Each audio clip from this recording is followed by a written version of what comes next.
السلام عليكم، كيفكم متابعيني طيبين؟ اليوم بسوي معاكم عيش باللحم، وهذه مكوناتها. هنا طبعا الخميرة حطيت ملعقتين خميرة، ملعقة ونص سكر، وحليب سايل. الحين اتركه يتخمر، وبيكنج بودر ولبن وملح وزيت وحبة سودا، حبة سودا وشمر وموية ودقيق وخل واللي هو السمن. وطبعا احتاج للحمة مفرومة وكرات وكله وطحينة وكلها. طبعا الحين بدي اعجن العجينة.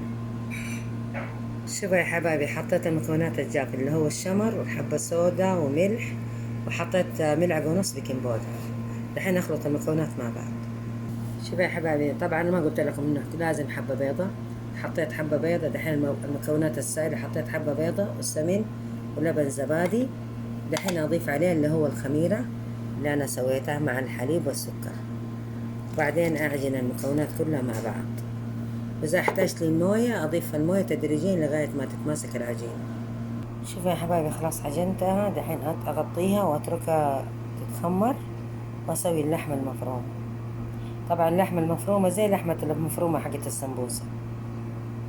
شوفوا يا حبايبي، دحين بسوي اللحمة المفرومة. حطيت اللحمة المفرومة على النار وأقلب فيها لغاية ما تطلع مويتها. شوفوا يا متابعين، ضفت عليه اللي هو البصل والثوم. شوفوا يا حبايبي، ضفت عليه البهارات اللي هو فلفل اسود وكمون وكزبره وبهار مشكل ومرقة ماجي وملح. دحين اقلب المكونات مع بعض. شوفوا يا حبايبي، خلاص طفيت عليه النار. شوفوا يا حبايبي، دحين بسوي الصوص الطحينة. حطيت الطحينة واضيف عليها قليل من الموية واقلب المكونات. بعدين اضيف عليها البهارات اللي هو فلفل اسود وثوم. شوفوا يا حبايبي، ضفت على الطحينة خل اسود وفلفل اسود وملح وثوم. الحين اخلط المكونات مع بعض. شوفوا يا حبايبي، حطيت الكرات وطماطم مقطعة واللحمة المفرومة، خلطت المكونات مع بعض. الحين افرد العجينة في الصينية.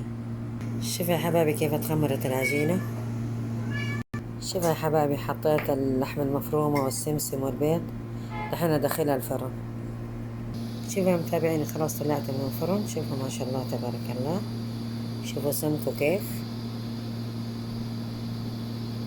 بالعافية علينا. إذا عجبتكم الوصفة يا حبايبي لا تنسوني من الدعم واللايك.